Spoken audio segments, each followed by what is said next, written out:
అనగనగా ఒక చిన్న గ్రామంలో నారాయణ అనే రైతు ఉండేవాడు. అతనికి పెద్ద భూములు లేవు, డబ్బు కూడా ఎక్కువగా లేదు. కానీ అతనికి కష్టపడే మనసు మాత్రం చాలా పెద్దది. ప్రతిరోజు తెల్లవారగానే నారాయణ లేచి పొలానికి వెళ్ళేవాడు. ఎండలో చెమటలు కారిన, వర్షంలో తడిసిన పని ఆపేవాడు కాదు. ఈ నేలే నాకు తల్లి అని అనుకుంటూ భూమిని ప్రేమగా దున్నేవాడు.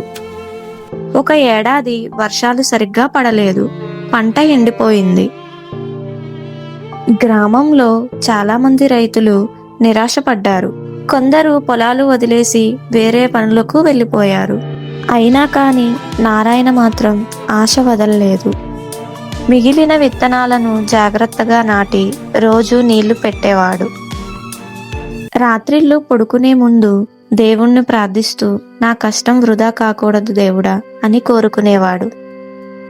కొన్ని రోజుల తర్వాత మేఘాలు కమ్ముకున్నాయి. బాగా వర్షం పడింది. నారాయణ పొలంలో చిన్న చిన్న మొలకలు మొలకెత్తాయి. నారాయణ వాటిని చూసి చాలా ఆనందించాడు. అతను ఎప్పుడూ కూడా తన పిల్లలలాగా చూసుకునేవాడు. కీటకాలు రాకుండా జాగ్రత్త పడి సమయానికి ఎరువులు వేసేవాడు. కొద్ది నెలల్లోనే పొలం బంగారు రంగు పంటతో నిండిపోయింది. గ్రామస్తులు అందరూ ఆశ్చర్యపోయారు. నారాయణ పంటను మార్కెట్లోకి తీసుకెళ్లి అమ్మాడు. వాటికి మంచి ధర వచ్చింది. వచ్చిన డబ్బులతో తన అప్పులన్నీ తీర్చాడు. పిల్లలను మంచి స్కూలుకి పంపించాడు. ఇంట్లో అంతా ఆనందంగా నిండిపోయింది.